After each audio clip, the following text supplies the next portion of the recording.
بسم الله الرحمن الرحيم. الحمد لله رب العالمين، والصلاة والسلام على أشرف الأنبياء والمرسلين، أما بعد. السلام عليكم ورحمة الله وبركاته. walaalkayga muslimka ahow, walaashayda muslimka ahay, meel kastaad adduunka ka joogtid, ilaahay subxaanahu wa tacaala dembigaada iyo dembiga waalidka ha dhaafo. walaalayaal, adduun baa la joogaa, bini aadan baanu nahay, gafkeenna waa iska badan yahay. waxaase muhiima walaalayaal inaan mar walba ilaahay subxaanahu wa tacaala isxasuusino.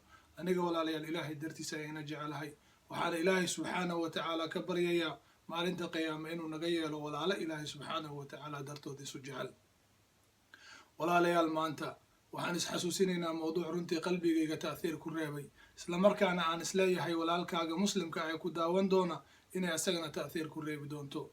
walaalayaal, kulligeen waanu wada ognahay, maalin kasta waxaanu markhaati u nahay oo aanu akhrinaa qof loo tacsiyeynayo. walaalkayga muslimka uma isweydiisay maalinka anigii adiga noola tacsiyeyn doono, maalinka la soo qori doono innaa lilaahi wa innaa ilayhi raajicuun. waxaan geeri tacsi tiiraanyale u dirayaa ama ka tacsiyeynayaa geeridii ku timaada hebel iyo hebel. la soco walaalkayga muslimka ahow, qof kastoo tacsiyeeya oo geeri ka tacsiyeeya in asagana maalinkiis loo tacsiyeyn doono. haddaba walaalayaal, inaan dhimanayno waanu ognahay, inaanu duqoobayno waanu ognahay, in adduunkana laga kaxaynayo waanu ognahay. aakhira walaalayaal maxaa yaala? aakhira maxaanu hormarsanay? aakhira walaalayaal laba qayb ayaa la yahay. qayb shallayn doonta oo ku shallayn doonta in adduunka dib loogu soo celiyo, oo waa kuwa ilaahay subxaanahu wa tacaala sheegay xataa idaa jaa'a axadahum almowtu qaala rabbi irjicuun. markuu qofkood geerida u yimaado, midkood geerida u yimaado, wuxuu ku shalleeyaa rabbi irjicuun, rabbiyow dib ii celi, maxaa yeelay lacallii acmalu saalixan fiimaa tarakt. waxaa laga yaabaa inaan camal suubiyo, yacni wixii aan soo tegay. ilaahay subxaanahu wa tacaala waa ka diidayaa, maxaa yeelay ilaahay waa ballan qaaday adduunkan waa camal, aakhirana waa abaalmarin. waxaa lagaaga baahanyay inaad adduunkaada u camal fashid. ma waxaan ka mid noqon doonaa kuwa ilaahay subxaanahu wa tacaala u bishaareeyey oo saaxiib la noqda nebiyada iyo sidiiqiinta iyo shuhadada, kuwa ilaahay subxaanahu wa tacaala leeyahay ulaa'ika aladiina ancama allahu calayhim min annabiyiin waasidiiqiina waashuhadaa'i waassaalixiin waxasuna ulaa'ika rafiiqa. ma dadka akhyaarta ah, nabi maxamed, ambiyadii iyo asxaabtii miyaanu mataqaanaa la jaar noqon doonaa, mise kuwii aan horey usoo sheegno oo kale ayaan noqon doonaa? waxaa la odhan karaa ikhtiyaarka gacantaada ayuu ku jiraa. hadda ayaad jaanis haysataa, maanta ayaad fursad haysataa, maanta ayaan fursad haystaa.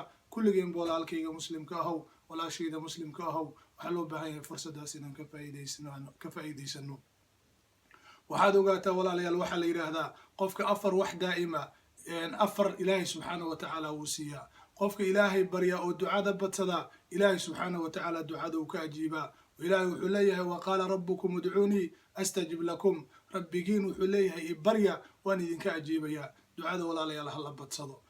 qofka istikfaarta badsada oo alla dembi dhaafka weydiistaa inuu ilaahay subxaanahu wa tacaala u dembi dhaafayo, shaki kuma jiro. ilaahay asagaa leh innahu kaana ghafaara. alla wuxuu ahaaday alla dembi dhaaf badan ayuu ahaaday. qofka walaalayaal ilaahay nimcooyinkiisa iyo wuxuu haysta uga mahad celiyaa inuu ilaahay subxaanahu wa tacaala u ziyaadinayo, u barakeynayana, ilaahay subxaanahu wa tacaala asaga ayaa ballan qaaday la in shakartum la asiidannakum. qofka walaalayaal ilaahay subxaanahu wa tacaala u toobadkeena oo dembigiisa xasuusta oo naftiisa xisaabiyaana, ilaahay subxaanahu wa tacaala uu dembi dhaafayaa. haddaba walaalkayga muslimka ahow, walaashayda muslimka ahow, waxaa lagaaga baahan yahay nafteena inaan xisaabino. bini aadan baan nahay, aniga waan gafaa, adigu waad gaftaa.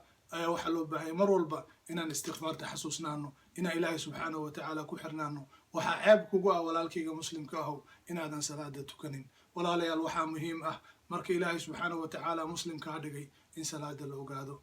walaashayda muslimka ahow, gaar ahaan gabadha waxaan la hadlayaa, salaada walaalayaal hala ilaaliyo. salaada waa isku xiraha ilaahay subxaanahu wa tacaala iyo qofka weeye. haddaad walwashid, haddaad murugootid, haddaad dhibaatootid, salaada ayaa daawo kugu jirtaa. waxaanu maqalnaa dad badan oo walwalsan oo dhibaataysan oo aakhiriya adduunba aan waxba ku haynin, maxaa yeelay salaadii ayay ka tageen. walaalkayga muslimka ahow, macsi kastaba suubi oo dembi kastaba gal, haddana dembi dhaaf iyo istikfaar suubi. waxaa kaloo weligaad ogaataa taariku salaad ha noqonin. maalinka aad salaada ka tagtid ayay dhibaato kugu soo horreysaa. oo walaalkii naasir cadceedoo idin leh ilaahay subxaanahu wa tacaala dembigiina iyo dembiga waalidkiina dhaafo. ilaahay subxaanahu wa tacaala ha u naxariisto qof kastoo muslim ah oo ii naseexeeya oo wanaagii sheega. qof kastoo muslima oo sii faafiyo khayrkan ilaahay subxaanahu watacaala u naxariisto ilaahay dartiisa ayayna jecelhay ilaah ha idin wanaajiyo meel kastaad adduunka ka joogtaan runtii aad iyo aad ayaan idinku kalsoonahay qalbigiinana ilaahay subxaanahu watacaala ha ka dhigo qalbi nadiif ah ilaahay subxaanahu watacaala waalidkiin ha u dambi dhaafo ilaahay subxaanahu watacaala intii xanuunsanna ha caafiyo ilaahay subxaanahu watacaalana ajir iyo xasanaad ha naga siiyo wanaagga aan wadno وولكن أسرع دادو دين له والسلام عليكم ورحمة الله وبركاته.